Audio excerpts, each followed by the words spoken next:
समाहार साम्नां प्रतिपदम ऋचां धाम यजुषां लयः प्रत्यूहानां लहरी विततिर्बोध जलधेः कथा दर्पक्षुभ्यत् कलिकथक कोलाहल भवम हरत्वंतरध्वांतम हयवदन हेषाहलहलः ज्ञानानंदमयं देवं निर्मलस्फटिकाकृतिम् आधारं सर्वविद्यानां हयग्रीवम् उपास्महे। गुरुर्ब्रह्मा गुरुर्विष्णुः गुरुर्देवो महेश्वरः गुरुः साक्षात् परब्रह्म तस्मै श्री गुरवे नमः। सीतानाथ समारंभां रामानंदार्य मध्यमाम् अस्मदाचार्यपर्यन्तां वंदे गुरुपरंपरां वंदे गुरुपरंपरां वंदे गुरुपरंपराम्।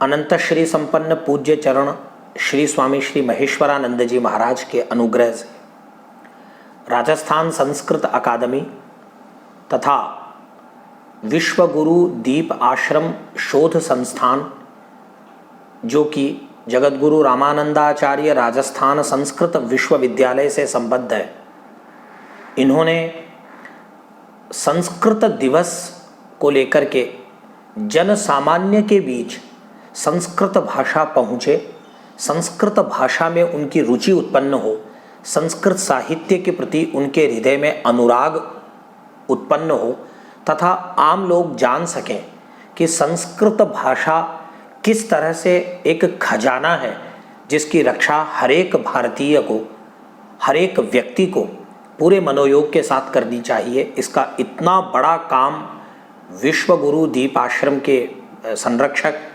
महामंडलेश्वर श्री ज्ञानेश्वर पुरी जी महाराज कर रहे हैं। मैं बहुत ही श्रद्धा के साथ उन्हें प्रणाम करता हूं तथा मेरे अग्रज मित्र डॉक्टर सुरेंद्र कुमार शर्मा जी, जो कि संस्कृत के विद्वान हैं और वे प्रेरित करते रहते हैं, और ये बात निर्विवाद रूप से सही है कि संस्कृत के जो लिखने पढ़ने वाले आलसी शिक्षक हैं मेरे जैसे, उन लोगों को भी वो किस तरह से प्रेरित करके और इस तरह से बुलवाने के लिए अपने अधिकार का प्रयोग करके हम लोगों को तैयार करते हैं, ये हमारे लिए बहुत बड़े गौरव की बात है। संस्कृत भाषा, संस्कृत साहित्य का इतिहास आजकल का नहीं है। संस्कृत भाषा और संस्कृत भाषा में लिखा हुआ इतिहास सैकड़ों साल पुराना नहीं है, बल्कि हजारों लाखों साल पुराना है। आप लोगों को याद होगा 2006 में यूनेस्को ने एक घोषणा की थी जिसमें उन्होंने कहा था Rigveda is the oldest book of the humanity. Rigveda मानव सभ्यता का सबसे पुराना लिखित ग्रंथ है। यह बात यूनेस्को ने 2006 में कही थी। तब से इस बात को माना जाता है कि ऋग्वेद लिखित जीवित दस्तावेज के रूप में भारतीयों का ही नहीं बल्कि विश्व समुदाय का सबसे पुराना ग्रंथ है। और चूंकि ऋग्वेद की भाषा संस्कृत है, अतः संस्कृत भाषा निर्विवाद रूप से पूरे विश्व की भाषाओं में सबसे पुरानी बैठती है। यह वैज्ञानिक रूप से और एक शोध के रूप में स्वीकृत है। संस्कृत भाषा में वेद हैं, पुराण हैं, इतिहास हैं, स्मृति ग्रंथ हैं, सूत्र ग्रंथ हैं, आयुर्वेद है, धनुर्वेद है, गांधर्व वेद इत्यादि तमाम, कोई भी विधा ऐसी नहीं है जो संस्कृत के पास नहीं हो। डॉक्टर संपूर्णानंद जी, जो कि उत्तर प्रदेश के मुख्यमंत्री थे और राजस्थान के महामहिम राज्यपाल थे, उनकी एक बात मैं आप लोगों को बताना चाहता हूँ। डॉक्टर संपूर्णानंद जी कहा करते थे कि भारत की जो एक सभ्यता है, संस्कृति है, वह अमर है। और संस्कृत इसलिए अमर है क्योंकि संस्कृत विश्व की सबसे पुरानी संस्कृति की वाहक है। उस संस्कृति को जो भाषा अपने ऊपर ढोती है वह भाषा है संस्कृत। 1969 में जब श्रीमती इंदिरा गांधी जी भारत की प्रधानमंत्री थी, तो संस्कृत भाषा के व्यापक प्रसार हेतु, प्रचार हेतु लोग संस्कृत से जुड़े रहे। संस्कृत दिवस मनाने की एक परंपरा प्रारंभ हुई और मुझे बहुत खुशी है कि सन 2000 में जब पंडित श्री अटल बिहारी वाजपेयी देश के प्रधानमंत्री थे, मुरली मनोहर जोशी जी मानव संसाधन विकास मंत्री थे, तो एक दिन मनाया जाने वाला संस्कृत दिवस सरकारी आदेश से 7 दिन का हो गया, संस्कृत दिवस से 3 दिन पहले और 3 दिन बाद में। इसी को ध्यान में रख करके यह व्याख्यान माला का आयोजन 7 दिन तक शोध संस्थान की ओर से सुरेंद्र शर्मा जी की तरफ से किया जा रहा है। अतः मैं उनकी भूरिशा प्रशंसा करता हूँ और उन्हें बहुत बहुत धन्यवाद देता हूँ कि कम से कम संस्कृत भाषा को लोग जाने, लोगों तक पहुँचे, इसके लिए यह काम हो रहा है। अब मैं मेरे विषय की कुछ चर्चा करता हूँ। मुझे कहा गया है कि संस्कृत भाषा का प्रसार वैसे तो न केवल भारत में अपितु पाकिस्तान में, नेपाल में, तिब्बत में, चाइना में, श्रीलंका में, भूटान में, थाईलैंड में, कंबोडिया, सिंगापुर इत्यादि अनेक देशों में संस्कृत भाषा का व्यापक प्रसार और प्रभाव है। यहाँ तक कि बुद्ध साहित्य और जैन साहित्य के सैकड़ों ग्रंथ संस्कृत भाषा में लिखे गए, जबकि उनके सिद्धांत के रूप में मूल भाषा पाली और प्राकृत को माना जाता है। जैसा कि विद्वान लोग कहते हैं कि बौद्ध दर्शन की जो प्रवचन है, जो व्याख्यान है, वे सामान्यतः पाली भाषा में है और जैन परंपरा जो तीर्थंकरों की परंपरा है उसके अनेक मंत्र व ग्रंथ इत्यादि प्राकृत में है। फिर भी पाली और प्राकृत में ये 2 धाराएं होने के बाद में भी जैनियों ने और बौद्धों ने संस्कृत में व्यापक लिखा, खूब लिखा। अतः संस्कृत न केवल हिंदू धर्म की भाषा है जिसे अधिकांशतः जोड़ दिया जाता है कि ये किसी धर्म विशेष की भाषा है। मैं कहना चाहता हूँ इस बात को, संस्कृत हिंदू, बौद्ध, जैन और उनके साथ साथ ही सिखों की भाषा भी है। गुरु ग्रंथ साहिब में अनेक शब्द संस्कृत के हैं, संस्कृत के बिना कल्पना भी नहीं की जा सकती। गुरु नानक देव जी महाराज ने भी संस्कृत को लेकर के बहुत व्यापक स्तर से कई बातों की, उनकी दार्शनिक गुत्थियों को अपनी भाषा में हूबहू लिखा है। इसके अलावा भी अन्य there are many sects, they are related to Sanskrit. लेकिन भारतवर्ष में संस्कृत का जिस तरह से उत्थान हुआ, पुराणों का प्रणयन हुआ, रामायण महर्षि वाल्मीकि ने लिखी, महर्षि वेदव्यास ने 1 लाख श्लोकों में महाभारत का प्रणयन किया, यहीं भारत के हरियाणा में कुरुक्षेत्र में गीता का प्रवचन हुआ। लेकिन मैं इन सब की चर्चा आपसे नहीं करूंगा। मैं जिस विषय पे आपका ध्यानाकर्षण चाहता हूं वह है राजस्थान में संस्कृत कैसे फली फूली।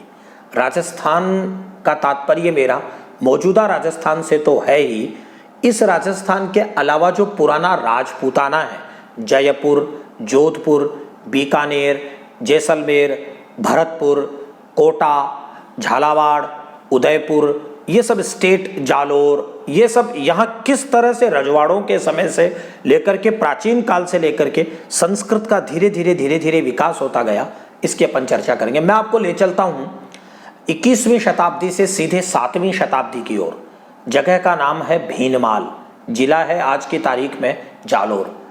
देखिए, जालोर में 1400 वर्ष पहले एक पंडित का जन्म होता है। वो कोई सामान्य पंडित नहीं, उन पंडित का नाम है महाकवि माघ। आज भी वहाँ पे महाकवि माघ का एक स्मारक बना हुआ है जिससे कि उनका स्मरणात्मक प्राकट्य लोगों के मन में हो। और महाकवि माघ को किस रूप में आंका जा सकता है, ये जानने की बात है कि कहा जाता है कि संस्कृत में जो बड़े बड़े कवि हैं उनमें सबसे बड़े कवि का नाम है कालिदास। कोई नहीं जानता कालिदास कब हुए, कहाँ हुए। प्रायः लोग कहते हैं कि वे उज्जैन में हुए, महाकाल के सेवक थे। दूसरे विद्वान मानते हैं कश्मीर में हुए। ऐसे ही कालिदास के समान जो कवि हैं उनमें बड़े कवि हैं भारवी, एक कवि हैं दंडी। लेकिन मैं महाकवि माघ और राजस्थान का महत्व आपको बताने के लिए मैं चाहता हूँ मैं बहुत सरल भाषा में, इसलिए अपन बातचीत के लहजे में ही बात कर रहे हैं, कोई व्याख्यान नहीं है। मैं जानता हूँ आप सभी लोग संस्कृत से जुड़े हुए हैं, बहुत अच्छी संस्कृत आप लोग जानते हैं। एक प्रसिद्ध श्लोक है कि कालिदास को इसलिए महान माना जाता है कि कालिदास के समान संस्कृत लिटरेचर में कोई भी आदमी उपमा नहीं दे सकता, कोई भी आदमी बता नहीं सकता। सुप्तमीन इव हृदः, ये देखिए एक कालिदास का चमत्कार है कि एक तालाब में मछली सोई हुई है। यही हालत गुरु वशिष्ठ की हो गई जब उन्हें यह पता लगा कि राम को राज्य नहीं बल्कि वनवास दे दिया गया है। आप उपमा देखिए, किसी तालाब में मछली सो गई हो, ऐसे चित्तवृत्ति महर्षि वशिष्ठ की स्तंभित हो गए कि ये क्या हो गया, जबकि मछली कभी तालाब में सोती है, वो चंचल है, वो घूमती रहती है, लेकिन कालिदास की उपमा में कितना आनंद है। वैसे ही दंडी, इतना जबरदस्त पद लालित्य है लिखनों में, कैसे कंपोज कैसे करने हैं शब्द, ये महाकवि दंडी के नीचे। ठीक वैसे ही अर्थ गौरव, बहुत कम शब्द में बड़े अर्थ को प्रकट कर देना, ये भारवी के नीचे की बात है।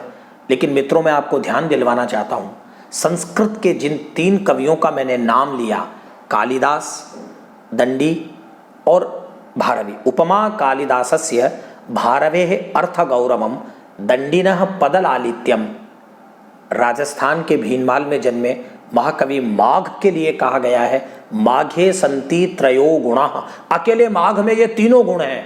और ये गौरव की बात है कि उन महाकवि माघ ने राजस्थान को अपने जन्म से धन्य किया। आज 1400 वर्षों बाद में भी महाकवि माघ के कारण राजस्थान संस्कृत की सबसे उर्वरा भूमि के रूप में जाना जाता है। और मैं बहुत गौरव के साथ कहना चाहता हूं कि जब डॉक्टर मनमोहन सिंह जी भारत के प्रधानमंत्री थे, तो भारत के डाक विभाग ने महाकवि माघ के ऊपर एक डाक टिकट जारी किया था, शिशुपाल वधम जो उनका अद्भुत ग्रंथ है उनके साथ।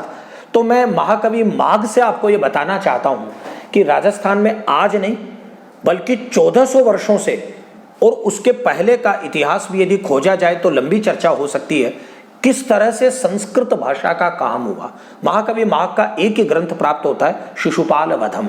श्री कृष्ण युधिष्ठिर के राज्याभिषेक के समय किस तरह से दुराचारी दुष्ट शिशुपाल का वध कर देते हैं, इतना सुंदर ग्रंथ श्रीयपति श्रीमती शासितुम जगत, ये महाकवि माघ क्या अद्भुत चमत्कार है कि उस एक ही ग्रंथ के कारण वे शिरोमणि शिखरस्थ माउंट एवरेस्ट के जैसे संस्कृत कवि बने हुए हैं। अतः यह राजस्थान के लिए गौरव की बात है। और मैं तो ये मतलब मेरा बहुत ही हमेशा से निवेदन रहता है कि सरकार को, समाज को, दोनों को समझना चाहिए कि राजस्थान के पढ़ने वाले प्रत्येक विद्यार्थी को महाकवि माघ के बारे में जानकारी होनी चाहिए कि राजस्थान में किस तरह से इतने बड़े संस्कृत कवि का जन्म हुआ। महाकवि माघ से लेकर के अपन आ जाते हैं आगे तक, अनेक विद्वान हुए। कुछ विद्वान गांव में हुए, उनकी कुछ पांडुलिपियां प्राप्त होती है। मेरे खुद गांव के अंदर एक दुर्योधन वधम नाम का ग्रंथ लिखा गया, मालपुरा टोंक जिले के पास में, और वो इतना जोरदार ग्रंथ है। पंडित हरिनारायण शर्मा ने उसको लिखा, अद्भुत ग्रंथ है वो। शिशुपाल वधम की तर्ज पे दुर्योधन वधम, किस तरह से भीम ने मारा दुर्योधन को। इसके अलावा मैं 2-4 बातें आपको कुछ मेरा मन यह है कि ऐसी बातें आप तक पहुंचे जो बातें बहुत ही अल्पज्ञात और जिनको लोग कम जानते हो। जयपुर जो राजस्थान की राजधानी है, मैं बताना चाहता हूं आप लोगों के सामने, और आप लोगों को जानना चाहिए, बहुत ही अल्पज्ञात तथ्य है। जयपुर सदा से संस्कृत भाषा की इतनी उपजाऊ भूमि रही है कि इस जयपुर में हजारों संस्कृत विद्वानों ने संस्कृत की अलग अलग विधाओं में काम किया है। जयपुर का मतलब 250 साल पुराना जयपुर ही नहीं, आमेर। कामसूत्र जो कि वात्स्यायन का कामसूत्र है, उस पे 11वीं शताब्दी में जयमंगला नाम की टीका आमेर में लिखी गई। और ये गौरव की बात है कि उसके अतिरिक्त वात्स्यायन के कामसूत्र के ऊपर और किसी तरह की टीका प्राप्त नहीं होती। ये आमेर, जो जब जयपुर था ही नहीं, आमेर में शासन। और जब जयपुर बना तो सवाई जयसिंह के गुरुजी कवि कलानिधि कृष्णराम भट्ट बहुत बड़े पंडित थे, और उन्होंने इतना बड़ा चमत्कार किया। राघव गीतम के नाम से उन्होंने एक संस्कृत का ग्रंथ लिखा। हम लोग प्रायः ये देखते हैं कि भगवान कृष्ण की रास लीलाओं का वर्णन होता है कि भगवान कृष्ण ने रास लीला करी और ये ऐसा और वैसा, लेकिन उन्होंने बड़ा चमत्कार किया। राघव गीतम में उन्होंने भगवान राम की रास लीला का प्रयोग किया। ये कितनी अद्भुत बात है। और वो ऐसा लालित्यपूर्ण वर्णन है। श्रद्धेय देवर्षि कलानाथ शास्त्री जी गुरुजी, जो मेरे गुरुजी हैं, प्रोफेसर रमाकांत पांडेय जी, प्रोफेसर राधा वल्लभ त्रिपाठी जी, ये सारे विद्वान उसकी मुक्त कंठ से ऐसी प्रशंसा करते हैं कि भाई गजब चीज है ये, तो बिल्कुल ये जयपुर का चमत्कार है, ये काम जयपुर में हुआ। इसलिए जयपुर को लघु काशी नहीं कहा जाता। मैं किसी शहर का नाम नहीं लूंगा। कई बार लोग कहते हैं साहब वो शहर में इतने पंडित हुए, छोटी काशी है। जयपुर छोटी काशी बिल्कुल नहीं है। जो जयपुर को लघु काशी कहते हैं वे जयपुर का अपमान करते हैं। वास्तव में जयपुर तो दूसरी काशी है या अपरा काशी है। और इसी राजस्थान में बीकानेर को भी काशी बोला जाता है, बूंदी को भी काशी बोला जाता है। अनेक लोग कहते हैं बूंदी बहुत, अनेक पंडित हुए हाड़ौती में, बूंदी में पंडितों का गढ़ रहा है, ऐसे बड़े बड़े अद्भुत पंडित हुए, मैं आपको बताऊंगा अभी थोड़ी देर बाद में। लेकिन इसी अपरा काशी, द्वितीय काशी जयपुर में श्री कृष्णराम भट्ट हुए।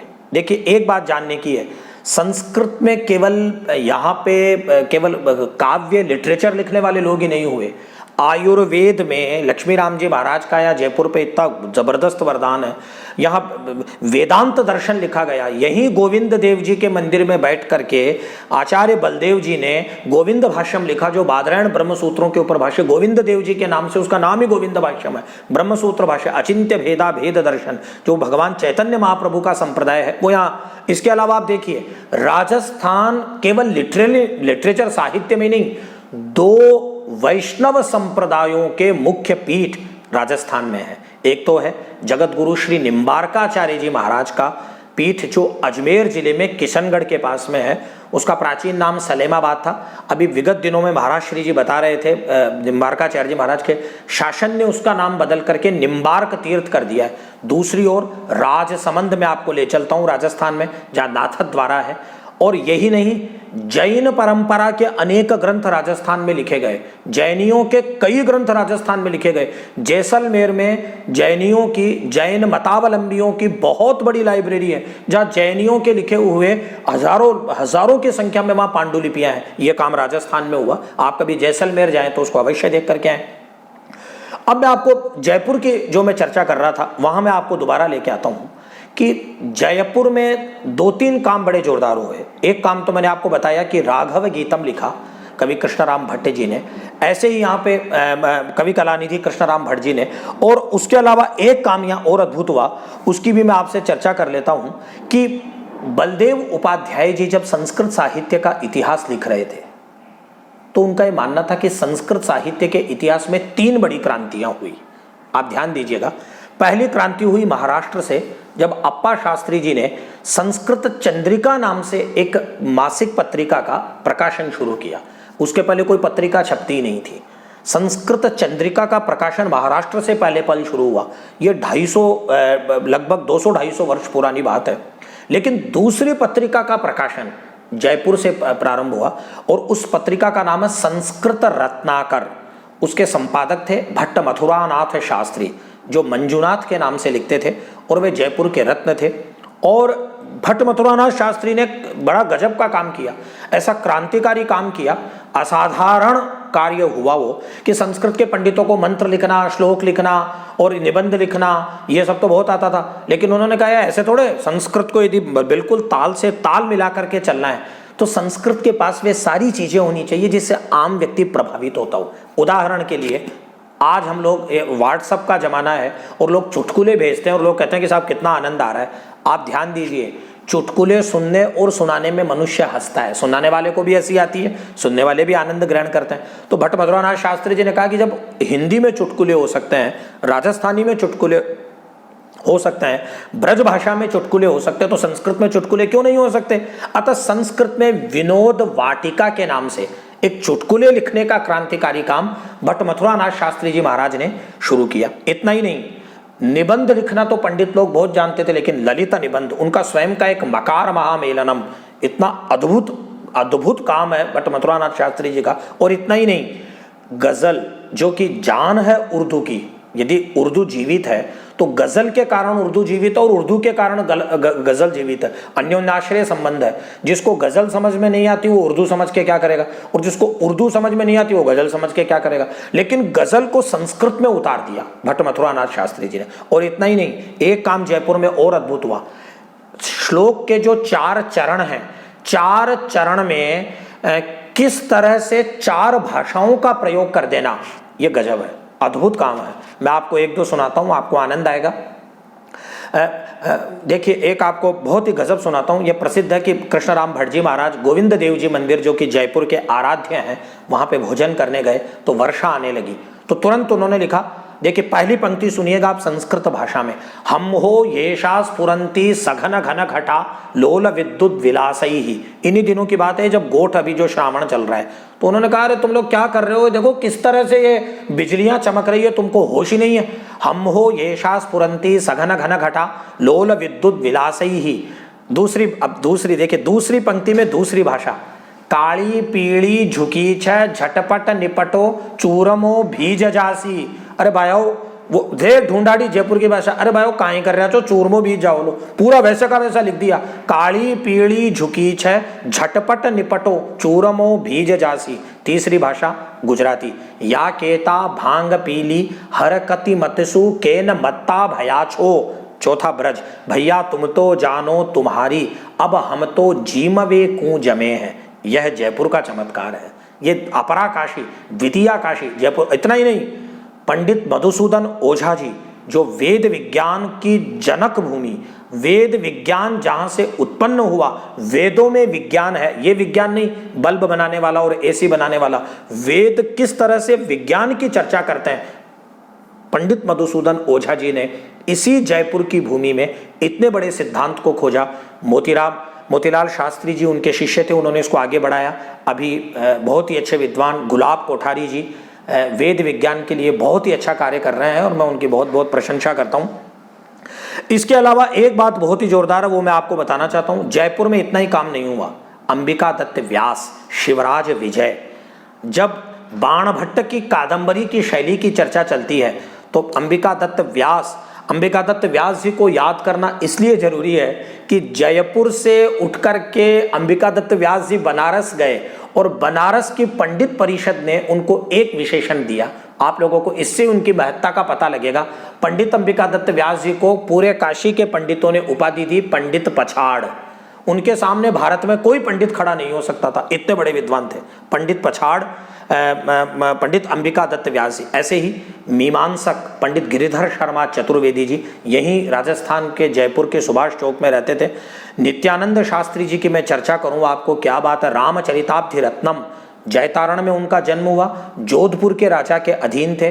पंडित नित्यानंद शास्त्री दाधीच ने अद्भुत ग्रंथ लिखा, संस्कृत में नहीं लिखा, हिंदी में भी लिखा, ऐसा लिखा, अनूठा लिखा कि आज न केवल भारत बल्कि विश्व के अनेक संस्कृत विभागों में, जहां जहां संस्कृत विभाग चल रहे हैं, कैम्ब्रिज ऑक्सफोर्ड में, वहां पर भी नित्यानंद शास्त्री जी के ऊपर काम हुआ है। उधर गिरिधर शर्मा नवरत्न इतने सुमधुर कवि थे, 12 झालावाड़ के पंडित थे, उन्होंने नाम रोशन कर दिया हाड़ौती का कि यदि 150-200 वर्षों की संस्कृत की परंपरा हाड़ौती में जीवित है तो पंडित गिरिधर शर्मा नवरत्न। लेकिन दुख की बात है आज उन्हें कोई याद करने वाला नहीं है।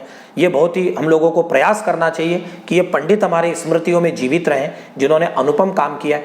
पंडित शिवदत्त दाधिमथ रामाश्रमी टीका हम लोग जानते हैं, अमरकोश पे इतना बड़ा काम हुआ और वो ऐसा अद्भुत कार्य उन लोगों ने किया है कि रामाश्रमी आज इतनी जबरदस्त टीका है।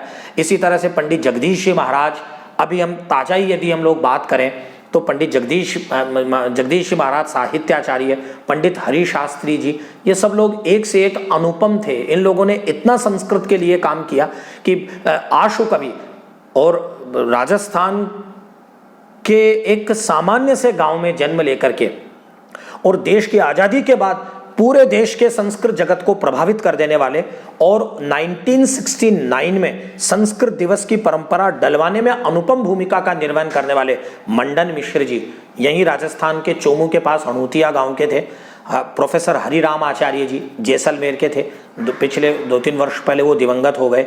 पंडित मोहनलाल शर्मा पांडेय जी जिन्होंने पद्मिनी, पत्रदूतम इतना जबरदस्त लिखा है जो बहुत ही ऐतिहासिक है। और अभी श्रद्धेय कलानाथ शास्त्री जी महाराज राजस्थान की धरती को सुशोभित कर रहे हैं। इसलिए मेरा मानना है और जो मैं जान पाया हूँ कि राजस्थान के प्रत्येक अंचल में, भले ही वह जैसलमेर हो, जोधपुर हो, वहाँ पर भी अद्भुत पंडित हुए। वैसे ही बीकानेर में, उसे भी लघु काशी कहा जाता है, एक से एक धुरंधराचार्य पंडित हुए जिन्होंने संस्कृत के लिए अद्भुत काम किया। आप शेखावाटी, ये जानने की बात है कि शेखावाटी में सीकर, झुंझुनू, चूरू, यहाँ पे सेठों की, बनियों की, तापड़िया सेठ, बाजोरिया सेठ, बिड़ला जी, नागौर में बांगड़ जी, डीडवाना में, इन लोगों की 56 संस्कृत पाठशालाएं चला करती थी। इससे आप अंदाजा लगा सकते हैं कि किस तरह से 56 संस्कृत पाठशाला जो केवल शेखावाटी में चलती थी, लक्ष्मणगढ़ में, रतनगढ़ में, चूरू में, बीकानेर में, झुंझुनू में, चिड़ावा में, अद्भुत काम हुआ चिराना में। आज भी वहाँ संस्कृत कॉलेज है, वहाँ सैकड़ों की संख्या में पंडित उत्पन्न हुए और पंडितों ने शास्त्र को, शास्त्र परंपरा को, संस्कृत भाषा को, संस्कृत भाषा के साथ संस्कृत भाषा में निहित तत्व ज्ञान को आगे बढ़ाया। इसके अलावा जयपुर की बात मैं आपसे कर ही रहा हूँ, कोटा बूंदी, बूंदी को तो लघु काशी कहा जाता है, वहाँ एक से एक पंडित बंशीधर दाधीच और अद्भुत अद्भुत पंडित हुए हैं वहाँ पे। झालावाड़ की मैं भी चर्चा कर ही रहा था, पंडित गिरिधर शर्मा नवरत्न। उदयपुर की अपन चर्चा करते हैं, पंडित विद्याधर शास्त्री, वहाँ मेवाड़ क्षेत्र में एक से एक अनुपम पंडित। मेद पाटाधिपति एकलिंग भगवान के अधीन इतने पंडित हुए कि अद्भुत काम है, जिन्होंने सैकड़ों हजारों पृष्ठ संस्कृत में लिखे। पाणिनि के ऊपर टीकाएं लिखी, पतंजलि पे टीकाएं लिखी। सिरोही जालोर की मैं बात कर ही रहा हूँ कि उसका तो इतना बड़ा इतिहास है कि महाकवि माघ पैदा हुए। इस तरह से पूरा राजस्थान ही, ब्रजंचल, धौलपुर, भरतपुर, वहाँ पे एक से एक पंडित है। तो मेरा ये निवेदन है कि चाहे वो वेदांत दर्शन हो, उपनिषद हो, साहित्य हो, ज्योतिष हो, व्याकरण हो, छंद शास्त्र हो, इन सब पे राजस्थान में पिछले 2000 वर्षों में अनुपम लिखा गया है। और यह आवश्यक है कि समाज और सरकार दोनों मिलकर के संस्कृत को बचाने की अपनी जिम्मेदारी को समझे। और यह बहुत बड़े सौभाग्य की बात है कि मैं देश की आज़ादी के बाद में भी थोड़ा सा कुछ लोगों का पुण्य स्मरण कर लूँ।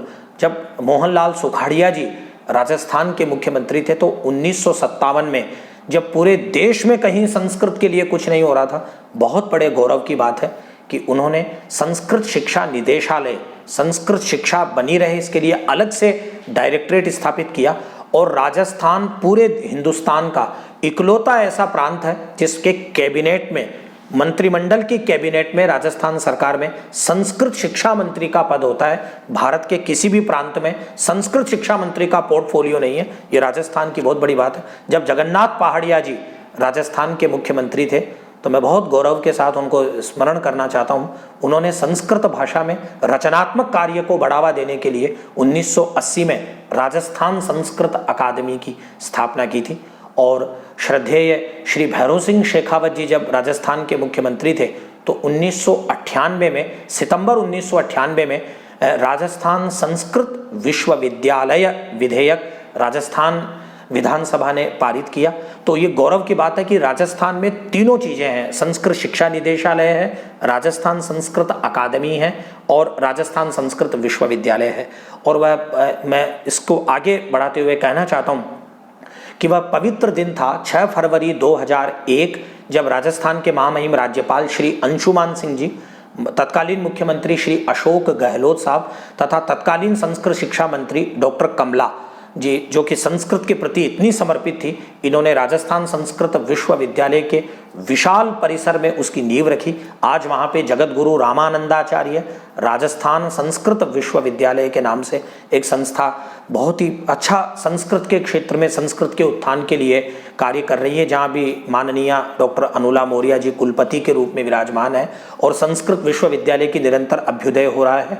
डॉक्टर सुभाष गर्ग जी जो संस्कृत शिक्षा के मंत्री हैं, उन्होंने भी वैदिक अध्ययन एवं संस्कार बोर्ड की स्थापना राजस्थान सरकार कर रही है। जब आदरणीय वसुंधरा राजे जी राजस्थान की मुख्यमंत्री थी तो संस्कृत विश्वविद्यालय के लिए अनेक योजनाएं लाई गई। राजस्थान मंत्र प्रतिष्ठान की स्थापना मुख्यमंत्री जी ने करी, वसुंधरा जी ने।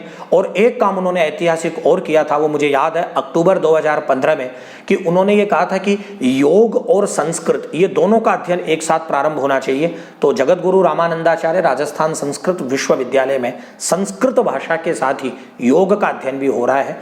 इस रूप से ये कहा जा सकता है कि संस्कृत भाषा राजस्थान में सुरक्षित है और सुरक्षित रहेगी। आप सब लोगों ने मुझे सुना, मैं बहुत ही अंतर्मन से आप सबके प्रति धन्यवाद ज्ञापित करता हूं। और 3 अगस्त रक्षाबंधन जो कि श्रावणी है, श्रावणी पूर्णिमा को संस्कृत दिवस मनाया जाता है, उसकी आप सबको बहुत बहुत शुभकामनाएं देता हूं। आपसे निवेदन करता हूं, फेसबुक, ट्विटर, व्हाट्सअप, उस दिन आप सब संस्कृत भाषा का उस पर प्रयोग करें, संस्कृत में बधाइयाँ दें, संस्कृत बोलें, संस्कृत लिखें, संस्कृत पढ़ें, संस्कृत में गाएं। इससे संस्कृत भाषा आगे बढ़ेगी और निश्चित रूप से संस्कृत भाषा यदि आगे बढ़ेगी, हमारी संस्कृति बची रहेगी, हमारी संस्कृति बची रहेगी तो भारत बचा रहेगा।